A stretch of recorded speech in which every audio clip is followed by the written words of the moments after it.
All right, guys, welcome back to Better Odds Sports Betting. This is Kyle Hunter. I'm joined by my co-host Kiev O'Neill from the Odds Breakers. I'm also joined today by Simon from Shot Quality, special guest. Guys, how's it going? Kiev, we'll start with you first. March Madness, you got to be pretty excited about this, right? The madness is here, my friends. How can you not, man? I already filled out my one bracket that I'm going to do. Yeah, right. No, I'll be doing multiple brackets, but there's one that we talk about and we put our stamp on. So I did that in a show at the Odds Breakers yesterday, and that was a lot of fun. I'm already handicapping games and getting through with it, the Friday games and getting into Saturday. And I'm real excited to talk to Simon here about shot quality.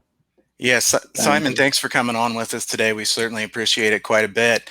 And, I think Simon's site, Shot Quality, I've been able to use it here for the last couple months or so, and I think it's great information, very innovative. Simon, appreciate you coming on here. You can share some more about your website here in a little bit, but how are things going for you, Simon? Of course, I'm living the dream. Excited to get down to Indy in a few days. I'm going to be making that 10-hour drive from Colgate University down to Indianapolis. Sweet. But for now, I'm just hyped up, getting ready for Colgate, Arkansas on Thursday.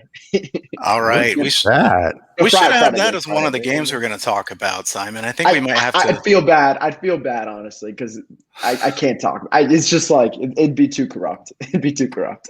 All right. Well, oh, no, I'll talk about it then. I have no problem talking about that. I was kind of hoping that Colgate would meet Oral Roberts in the Sweet 16. It would kind of be like the periodontal matchup here going on, right? Maybe you call it the don't eat your sweets 16 or something.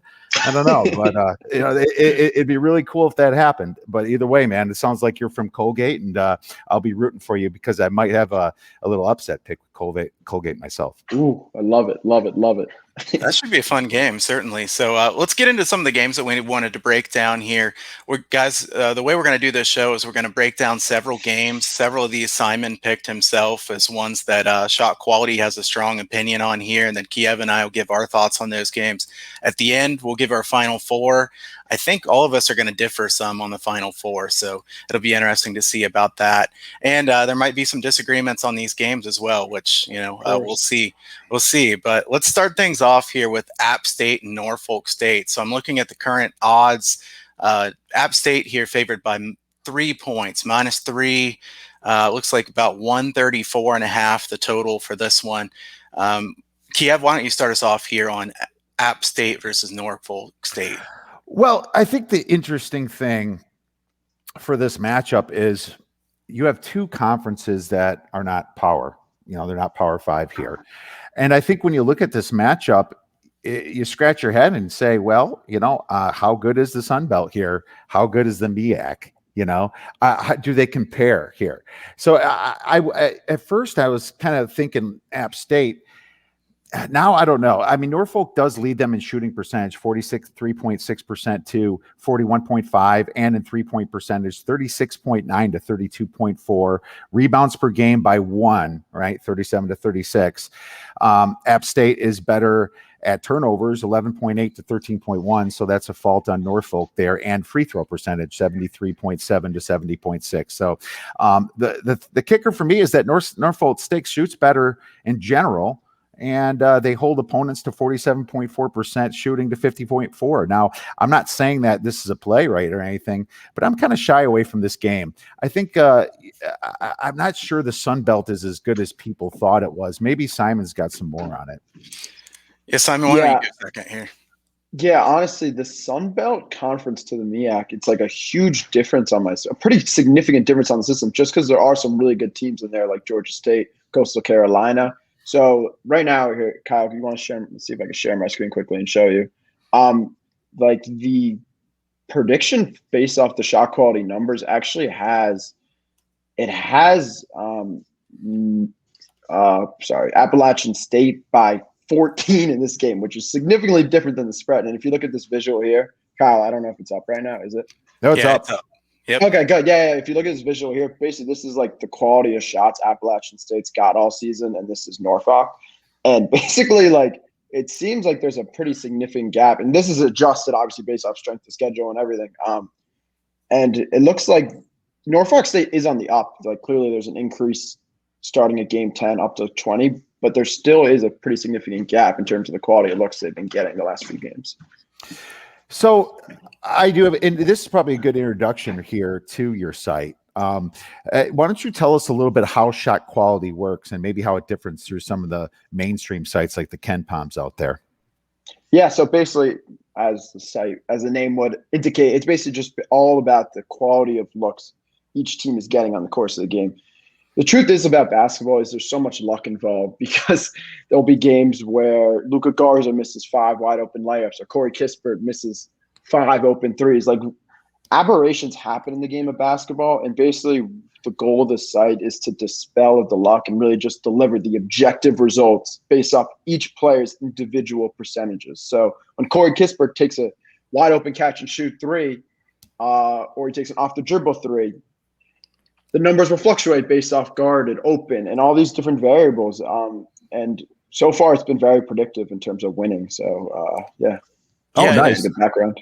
So basically what you're saying is, like, for a good 3-point shooter, a wide open 3 is a high shot quality, but for a bad 3-point shooter, let's just say, you know, a guy like Disu or something from Vanderbilt's taking a 3, or let's say Cockburn from Illinois is taking a 3. That would be a poor. That's how your site gets the data. Exactly. So everything's based off each player's individual numbers. So when Luka Garza is on the left block and he takes a hook shot, it's going to be significantly better than when Ayo DeSumo takes a hook shot from the left block. Like, it's obviously all individualized, every single variable. Okay, wow, and that's a lot of data your site probably collects throughout the season then. For sure, yeah. It's a lot, and I've noticed too, Simon, that one of the things that shot quality seems to value quite a bit is the rim and 3, you know, because everybody is talking more analytically now that, you know, the NBA has done this and now college basketball is doing this. The mid-range jumper, especially that contested mid-range jumper, is a pretty bad shot, you know, so it seems like people are starting to figure this out. So yeah, it's a good time to show. You see some of the teams there at the top that have a rim and 3 rate. Most of these teams are pretty good. You know, maybe there's some of these teams that shoot a lot of 3s that aren't great at 3s, like in FIU. But, you know, a lot of these teams like Alabama being right at the top, clearly Nate Oates is kind of at the cutting edge of this analytical change of taking 3s or getting to the rim. You don't shoot that contested long too. So I think that's something that the shot quality system seems to value, correct? Of course it values it, but it's also possession quality. Like, this is something I've been trying to harp on more of. So if you look at the top 10 teams here, some of these teams actually do not take a lot of rim and 3 looks. So Tennessee, 57%, that's good for, I believe, like 340th in the country. You look here, Texas Tech, 61%. And these are some of the top 9 teams on the shot quality website. So basically, it accounts for free throw rate, offensive rebounding, basically every variable that impacts a possession. And it's not just the quality of look, if that makes sense. Yeah, it makes sense. And I think that what viewers should be paying attention to here is shot quality is so much different than anything else that's out there. You know, we have lots of other sites that are very similar to each other. Shot quality is so unique. It's great information that can be very helpful in placing your bets. So definitely, we'll talk a little bit more about that when we get to the end. I think Simon has a special offer here for March Madness, but let's keep going through these games a little bit now. My thought here on App State, Norfolk State, real quick. App State played the 232nd toughest schedule. Norfolk State 334th. I think App State is well coached by Dustin Kearns. I like what he's doing with the program. The MEAC hasn't had much success at all in the big dance. We've seen UNC Central get into this and lose in the play-in game many times in the past. This is a league that's a pretty weak league. I'd say the MEAC and the SWAC are fairly similar. Simon, are those two pretty similar according to shot quality? Yes, exactly. Yeah, I have the Sunbelt as a pretty decent, like, mid-major conference, but the MEAC is not. I think it's definitely low major for sure, and that's I think the difference in going to be the difference in the game, just the strength of schedule wise, and that's why I think Appalachian State's favored by so much on the site. You know, I think that's really interesting too, because, you know, if you look at the other sites, they have pretty equal teams. So what you're saying is this could be a blowout, and obviously you need a much bigger sample size to make a judgment. But it's a great way of looking at it, and it's going to make me pay attention to what I'm watching a little bit from the shot quality standpoint here. You know, I do think that the spread is very low. So right now you're saying possible blowout. Let's and luck is huge, of course. So I'm excited to watch this game on Thursday. I meant to actually mention this in the beginning. I probably should have. Appalachian State, so at the beginning of the year, was always consistently, sorry if I'm harping on this too much, Kyle. Basically, it's consistently been like the top team in the Sun Belt, I think tied with Coastal Carolina throughout the season. And that was like kind of an underdog pick. But basically what the shot quality site was picking up on was they were falling victim to a lot of three-point luck on the defensive side, where teams were shooting really high percentages against them. But in reality, they were defending the three really well, just based off contests and the guys that were shooting it. So it was really just an unfair validation of the three-point defense. So that's why I think the shot quality website really values Appalachian State more than Vegas, if I had to put a reason out for it. No, that's a great reason, and Yeah, that's what sports bettors are looking for, is reasons like that, because then you can find some serious value coming into a next game, because the percentages that teams are shooting against them isn't true value of how they defend it. So I love that. Great stuff. Yeah, I think this is great information, certainly. So let's move on to the next game here, guys. Virginia Tech and Florida. I think Simon has a pretty strong opinion in this game. So Simon, can you start us off on this one? Yeah, let's do it. So this is the first game of the day, right? Yeah, I believe it is. Yep. Here, let me share my screen. I'll go through it quickly. First game of the day. Look at that already. Love it. And then we got Colgate too. All right, here we go. Share screen. Okay. So basically, here's the visualization in terms of quality of looks for Florida and Virginia Tech. And if you look at this for Florida, oh my gosh, since game of 12, their quality of looks has really, really dropped off. And something recently I've implemented into the algorithm is valuing recent games more than past games. And then the reason I decided to do that is because injuries and just like, I guess you could say, like teams getting hot in terms of quality of looks. But like, I'm going off topic here, but a team like Georgetown is just getting hot. I think there's a difference between getting hot in terms of making shots and getting hot in terms of higher quality of looks. And in Florida's case, they're plummeting in terms of quality of looks since game 12, while Virginia Tech has stayed pretty consistent. I'd say this North Carolina game was a little bit of an aberration here, but that Georgia Tech, that Wake Forest game was great, and that Miami game was great. So overall, I have Virginia Tech, or shot quality as Virginia Tech by 8, which I think is like a 7-point difference to the spread, or 8-point difference. Yeah, the current spread on this game is let's see live pick 'em pretty much everywhere. So if you like them by 8, you like them quite a bit in this one here, Simon. And I'll say, it kind of goes along to what you're saying. Florida has failed to cover in 7 of their last 9 games, and only 2 of these non-covers were by less than 5.5 points. So they're getting blown out against the spread. 107th in adjusted offensive efficiency in the last month. They have been ice cold. And that shows in Simon's numbers right there. Virginia Tech, my slight concern about them is they're off a lot of those COVID issues. They haven't played very much recently. They did get to play a couple games at the end of the season. Florida looks to try to force turnovers and get quick points that way because they're not good in the half court. The good thing about this one is Virginia Tech doesn't turn it over much. They have some good ball handlers. I don't think Florida can get very many of those quick steal and scores like they want to have in this one. So I don't have as strong opinion as Simon does on this one. I'm going to look at this one some more, but I do certainly lean toward Virginia Tech. It feels like Florida is one of those teams that you're like, it's like the stock market thing saying it's trying to catch a falling knife at this point. I mean, look at that graph that Simon has up from shot quality. Florida is going in the wrong direction in a big way. I don't trust Mike White that much to turn it around for them here. So I have to at least lean toward Virginia Tech here. Kiev, what are your thoughts on this game? Well, I very much like how the graph is quantifying what's been happening to Florida here. You can see they're lost 7 of the 9 ATS, the last 9 games, as Kyle just said. Well, that quantifies it for you. Why? But at the same time, I'm sure your Appalachian State grid did not show that. And that was probably a reason to back them according to your graph, the shot quality of these teams. So I find that really interesting. One thing I want to say about Virginia Tech is their offense really goes through one person, and that's Keve Aluma. That guy is responsible for their points per game. He also leads in the rebounds per game, and he leads in their assists per game. If for some reason that guy goes out, Virginia Tech is in a lot of trouble. And I've watched Virginia Tech teams ever since that Virginia game, and I was on Virginia Tech that game, so I remember it quite well. They kind of went downhill.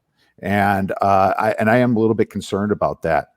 Virginia Tech is the better assist to turnover ratio, though, and that is one stat that I really like. Florida's just a better straight up shooting percentage at 46.4 to 45.1. I have this as a pick'em myself, so I won't be playing it. But as I said before, if they stop Aluma, Florida can win this game. But Virginia Tech has more upside. I think those are all fair points. Yeah, go ahead, Simon. The one stat that stuck out to me, Virginia Tech, and what I've noticed just from looking at other stats besides shot quality, the number one statistic that's most correlated to winning in the NCAA season this year so far has been defending the paint. In terms of quality of looks against drives to the basket. And Virginia Tech this season is fourth in the entire country of like 347 teams in that stat. So that's probably a good indication of why shot quality likes Virginia Tech so much. Compared to the spread. Shot quality defense, good stuff. Yeah, I think that's a really good stat to bring up, and I think a good point in conjunction with that is teams who can't rebound defensively usually don't do very well in the NCAA tournament either.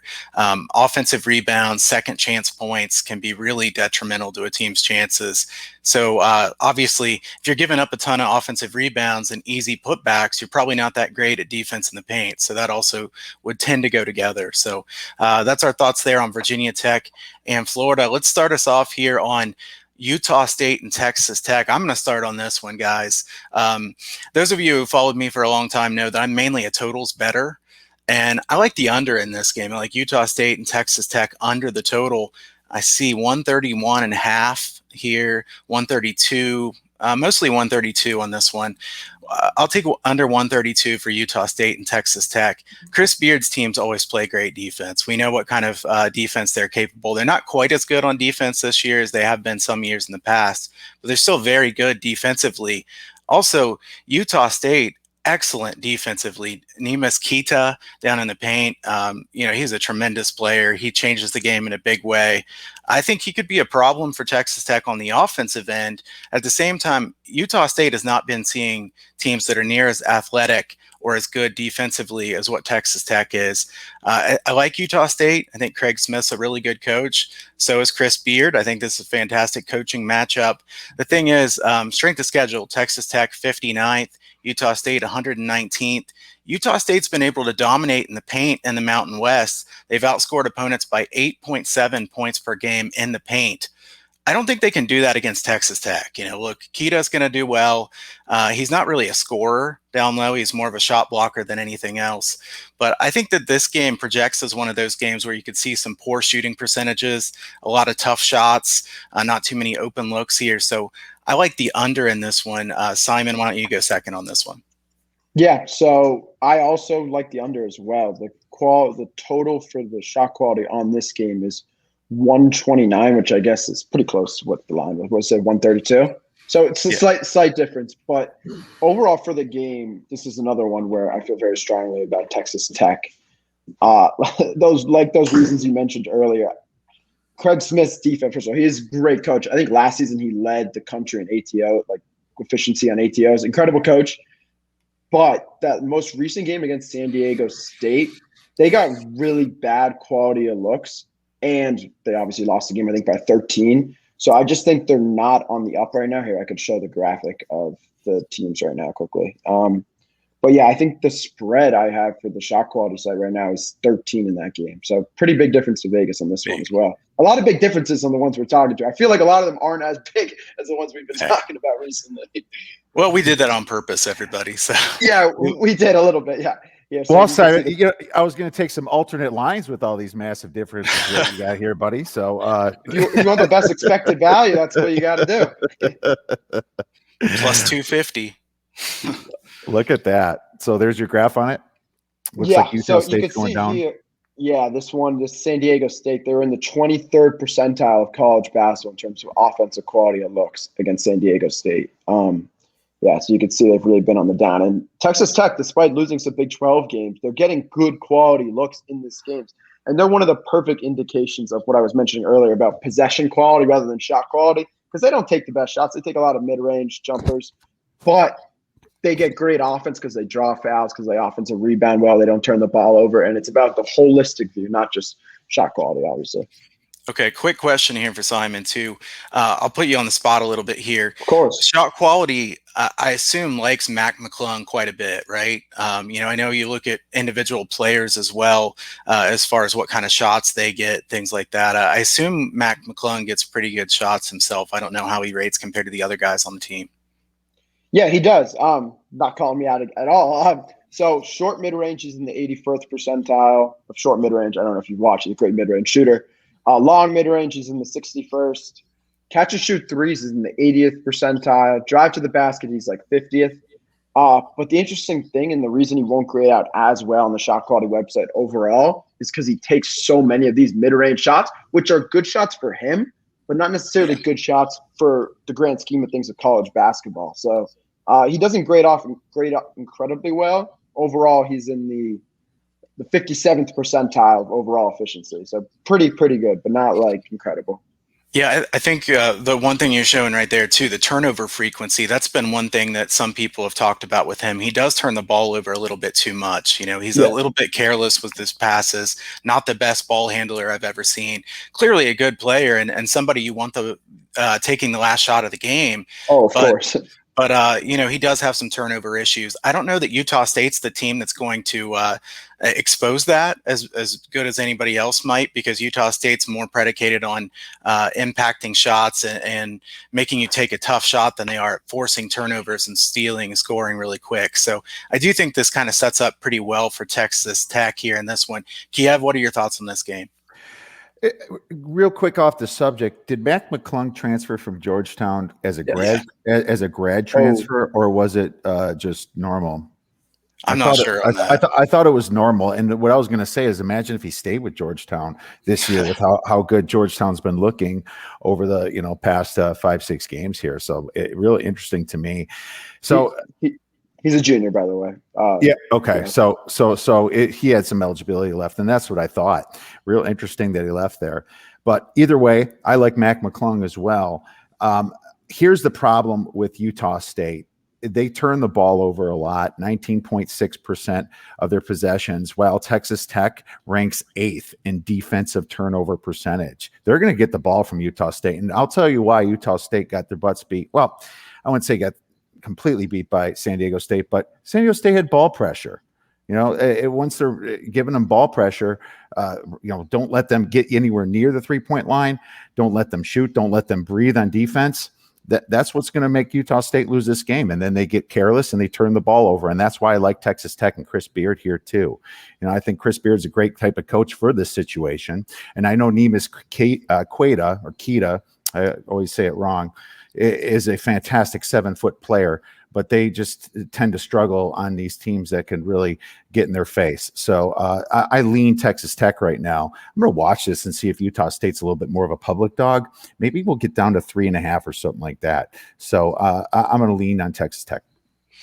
Yeah, I'll be surprised if it goes down that low, to be honest. As far as the bets right now, 52% of the bets are on Texas Tech and 51% of the money is on Utah State. So this one is split pretty evenly. Seems like the bettors thus far, we haven't really seen the public that much, right? The public's going to bet closer. We'll see what the public does with this line. Are they going to like the underdog? Or are they going to like the favorite? The first round of the NCAA tournament, and not to get too far off topic here, but the first round of the NCAA tournament is one of those rare times of the season where the public likes the underdog. Everybody wants to say they got it right with the 12 or 13 seed. Even if you got 2 or 3 of them wrong, if you get one right, you're going to talk about it at the water cooler at work. Hey, I got this team right. I had them winning.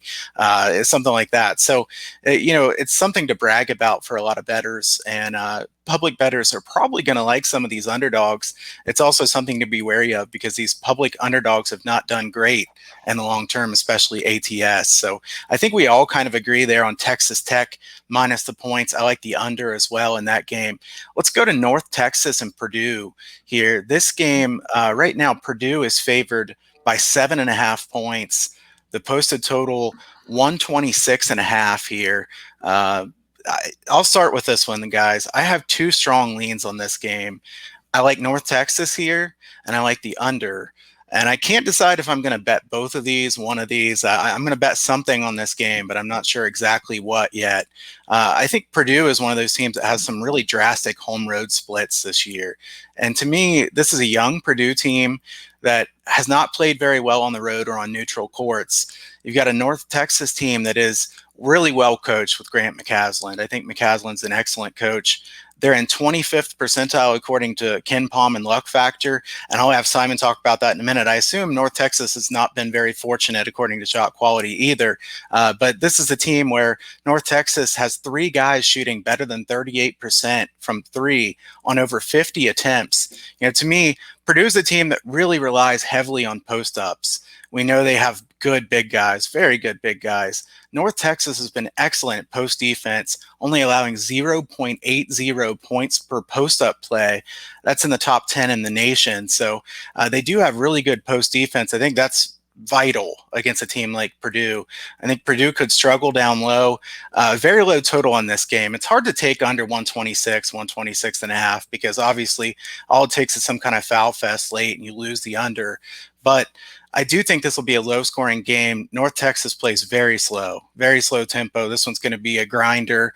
As far as this one, I lean really strongly to the under. Another strong lean to North Texas. I think North Texas has a chance to make the Sweet 16. If they pull the upset here, they at least are one of those teams that could have a shot. I'm not calling it that it's definitely going to happen, but worth a flyer if you want to take a money line rollover or something like that. I think Purdue is a really young team that'll be good in the future, but they may be a bit overvalued right now. Simon, you want to go second on this one?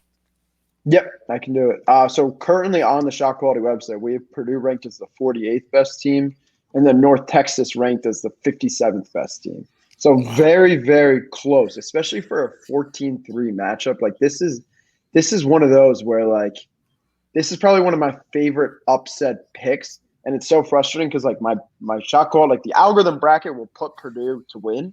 But if individually, I think that's one of the best sleeper picks you could possibly put down. Sorry, 4-13 matchup, not 13-4. I got confused.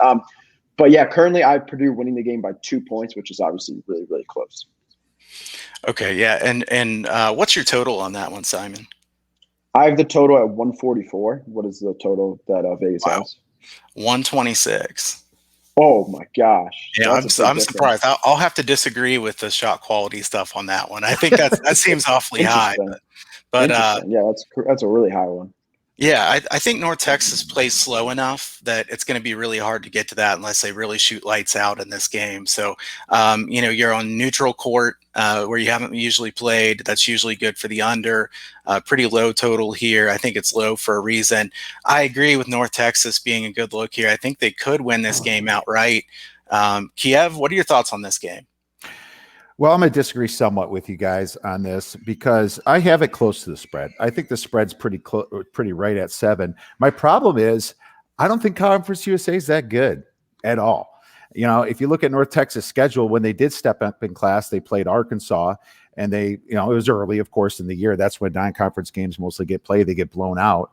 They played Mississippi State, which isn't that good, and lost by about 6-7 points. West Virginia took them out by double digits, and then kind of throughout the year, they lost to Loyola. Some smelly losses against UAB. Marshall's a pretty good team, I guess, but their best win is against number 82 Louisiana Tech, and they split that game with them, and of course they ended up winning in the tournament.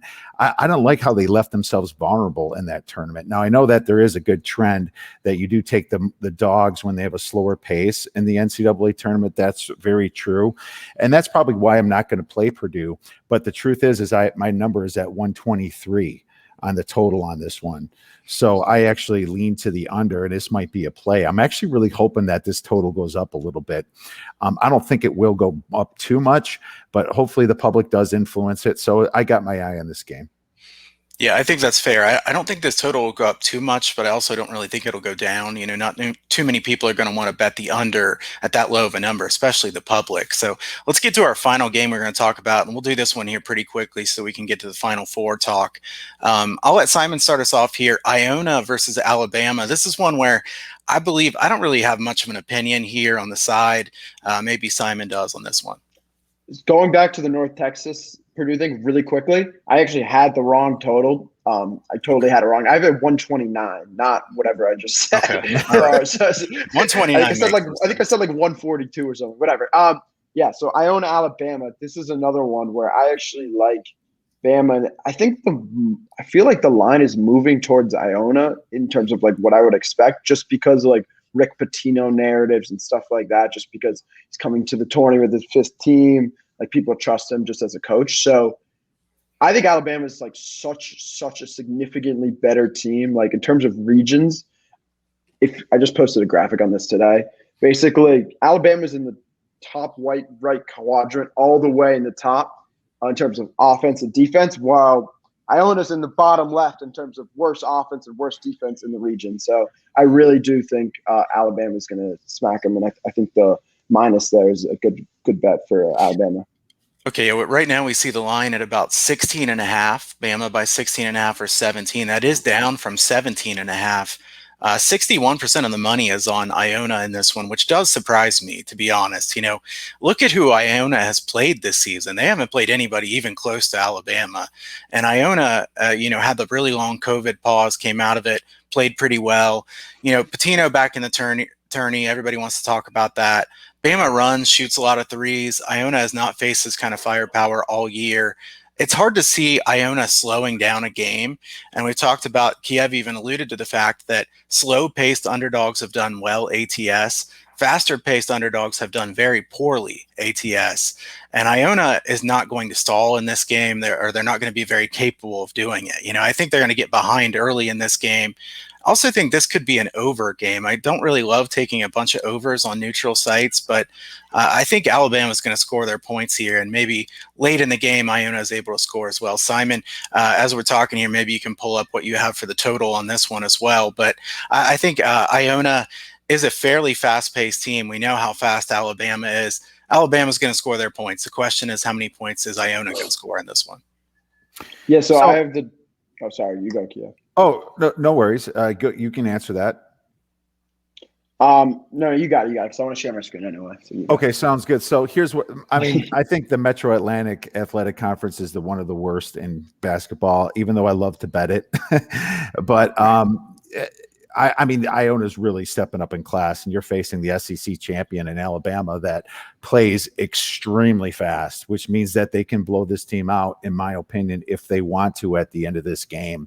I think Rick Pitino is going to take some more public money, and that's another reason why I'm waiting on this spread myself. I think a first half is probably a safe look in this, because I think Bama's just going to come out excited and just really put a pounding on this team. And you're going to get like 9.5 or something like that on the first half line, in my opinion. And so that would be a good number to fire on, because I think that they're just going to take control of this game immediately. And then maybe they slow it down at the very end. The thing about Alabama is they actually rank, number 2 or something on KenPom and defense. Maybe it's 4, whatever, top 5. I'm not sure if I agree with that, but it's a rarity to see a team that plays as fast under Nate Oates and have such an amazing defense there. Iona's sloppy. I mean, they turn the ball over 22.5% of their possessions. That's not good at all. And Alabama's just going to capitalize on that. I have Alabama winning by 18, but I'll probably bet them in the full game if this thing gets or it stays at 16.5 or even gets a little bit lower. So I agree that Bama's going to blow them out, and I think the first half might be the best look. My total on this is 144 because I just think Bama's going to slow it down at the end, so I have a very small lean to the under. Yeah, so my total for the game is 148. I have Bama. The big bet for this game, I think, is Bama minus. So I have Bama winning the game by 26 based off the numbers right now, and I think it's due to that high turnover rate and just people going with the public money towards Pitino here. Is my screen shared right now, Kyle? Yeah, I just shared it. Yep. Okay, perfect. Yeah. So if you look here, basically, Alabama's consistently been above the 90th percentile in terms of shot quality, and Iona's never even reached like average at any point of the season besides like the Siena game, I guess you could say. So honestly, I really, really do think it's going to be a blowout, especially for the reasons that Kia mentioned about that high turnover rate. I think that's going to be huge for Bama and be able to capitalize that with a quick tempo pace. Yeah. Agree. I think to be honest, I think you guys are kind of talking me into placing a bet here. I might have to take Bama in this one. I'll look at this one a little bit more here after the show. But guys, let's talk about the Final Four here a little bit. Um, everybody loves brackets this time of the year, certainly. So we're going to talk about who we have in the Final Four here. Bama is one of my teams in the Final Four. I have Bama, Gonzaga, and I hate to be so much chalk. I don't really like this, and maybe you guys will have a little bit less chalk. But Bama, Gonzaga, Baylor, and Illinois, and then I have Gonzaga and Illinois in the final game, and Gonzaga winning that game. I think Gonzaga has a really easy bracket. I'm pretty sure Simon disagrees with this based on how he ranks Iowa. So, Simon, what are your thoughts here on the Final Four? So this is where it gets interesting. So I have Iowa and Gonzaga like very neck and neck, like very, very close. The difference is so minuscule. Basically, in that game, I think Iowa, I have them winning by 0.2 points. But if we're going by the numbers, it's obviously an upset take. I think between Iowa and Gonzaga, I think one of those teams I really, really like to actually make the championship. So right now, the algorithm has Iowa winning based off the quality of looks they've gotten all season. I know they've had some tough losses in the Big Ten tourney, but they're a really, really good team. The way they surround Luka with all these shooters, they are very, very efficient. They don't turn the ball over. Their defense in the paint has improved drastically over the last 10 games. They've been getting consistently really, really high-quality looks, and they are a very level team, or more so than people expect. So I actually have an interesting game. Gonzaga and Iowa played early in the season. This is one of the biggest differences on the Shot Quality website. Basically, Gonzaga won the game, I believe, by 11. But based off the quality of shots that Iowa got in this game, Iowa was expected to win the game by 20. So before you drive off the road here, basically, the reason for this was in this game, I believe Iowa shot like 20% from three. Luka missed like so many bunnies, and it wasn't necessarily that Gonzaga's outplayed them. It was more so that just Iowa missed a lot of easy looks that they usually hit. So I know I'm going a little off tangent here, but I really do like Iowa in this tourney. So for and what's the rest of your Final Four? Oh, I didn't even go through that. Yeah. Yeah. Do you have Illinois or? Yeah, I have Iowa, Illinois, Alabama, like you, Kyle, and then the big upset in the other region is I have Texas Tech actually beating Baylor. Yeah. That's another big one. Obviously, pretty crazy stuff, but basically just Texas Tech has gotten really, really good quality looks recently. I just hope they take business against Utah State and get some momentum going. But I really do like Texas Tech as well. All right. So my Final Four is Colgate. Wait a second here. I love that. If you want to be that guy that picks all upsets, you can go brag, be like, I had this one. Then obviously you get to Elite Eight and your bracket's completely over with. So if you want to play that angle, feel free to do it. But I think that Illinois has the hardest quadrant out of all of these teams. I am very upset that Loyola is a 8 seed. And why the hell is Georgia Tech a 9 seed after what they did in the ACC tournament? These should be a 3 and a 4 seed right here. And so that's exactly what I've been saying. Yeah, it's absurd. It's absurd.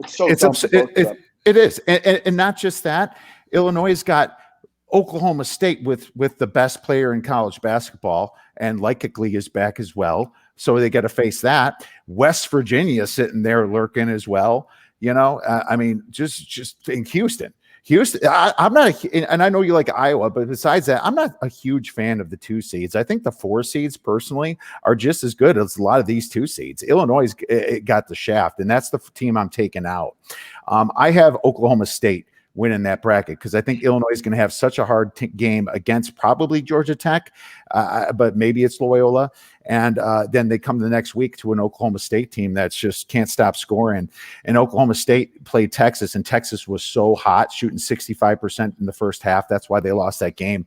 But and the whole Andrew Jones thing, Texas had the motivation. But I think Oklahoma State can come out of that bracket. I have Baylor coming out of the top. I have Florida State in the bottom left because Michigan with that Livers injury, I don't like that. And I think Florida State just gives too many problems with their height. And I think they finally get it together. Now, if you put UConn there instead of Florida State, I think that would be really cool.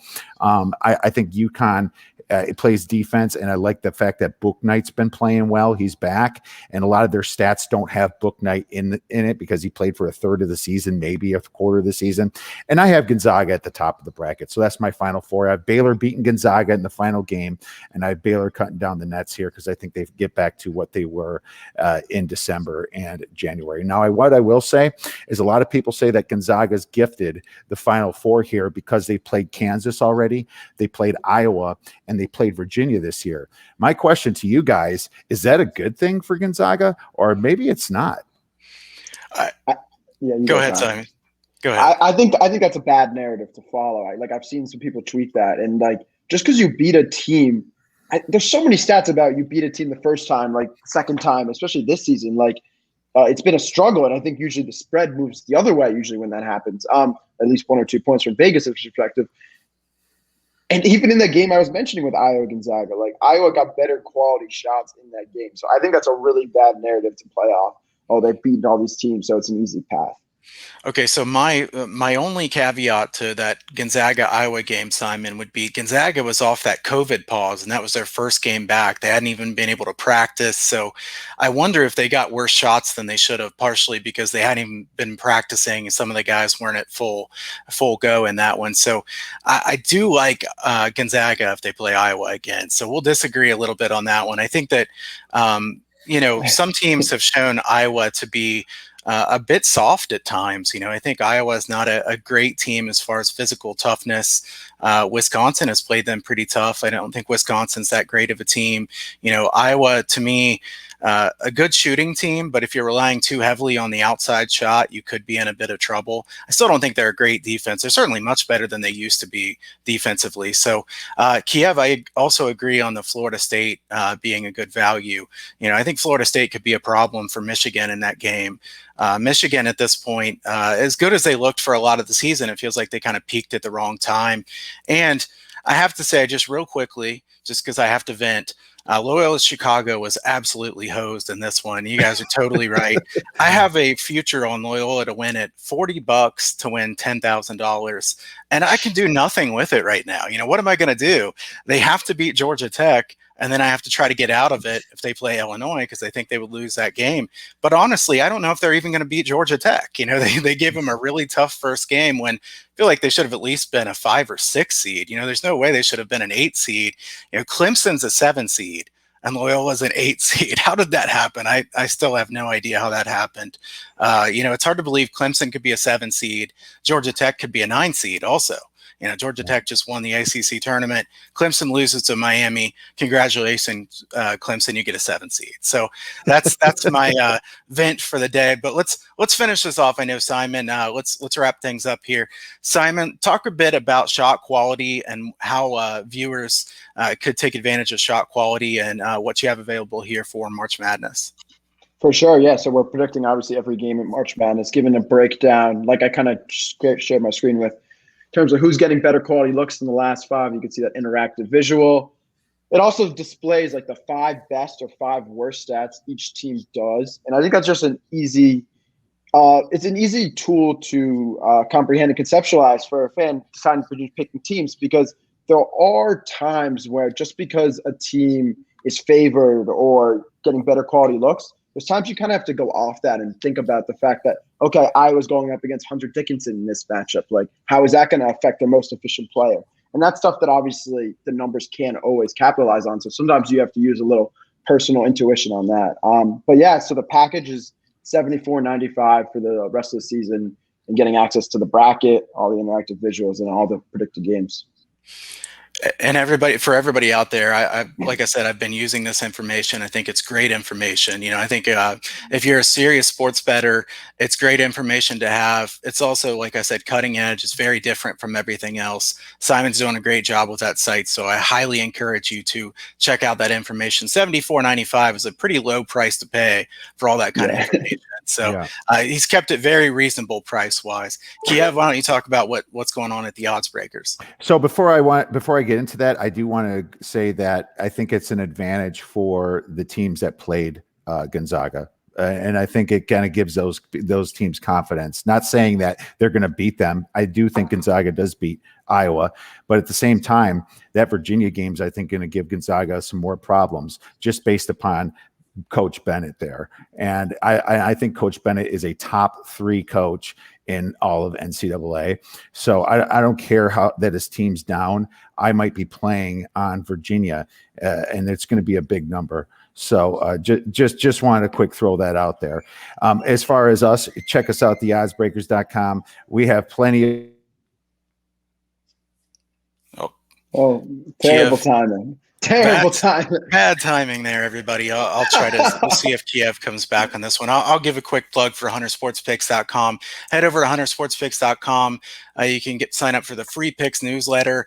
In that newsletter coming up, I am going to be talking about shot quality, Simon's site here this week. So huntersportspicks.com, I'll give you free futures plays, free single game bets. If you want to sign up for the premium package, go over to huntersportspicks.com. You can buy those premium selections. I'll do $199 for the rest of this year. If you mention this show, Better Odds Sports Betting, there'll be plenty of plays. I promise you that. If you like totals, it's probably going to be something you want to check out because totals have been my specialty in the long run. Let's see if we can get Kiev back on here. Yeah. Sorry. Back, Kiev. Oh, but yeah, check us out at theoddsbreakers.com. We're going to break down every single game for the NCAA tournament for all you guys. All right, guys. So appreciate everybody tuning in today. Simon, again, thanks so much for coming on. It was really a blast. I think your website's great. I hope more people check it out. I have a feeling that next year when we talk about NCAA basketball, more people are going to be talking about shot quality than what they did this year. I think it's going to really grow in popularity. So great job with the site. And again, thanks for coming on. Of course, I appreciate it, guys. Nice to meet you, Kiev, too. Yeah, nice to meet you. Thank you so much, Simon. Great stuff. I'm very much looking forward to using it. All right. Thanks to all the viewers for tuning in, and we'll see you next time.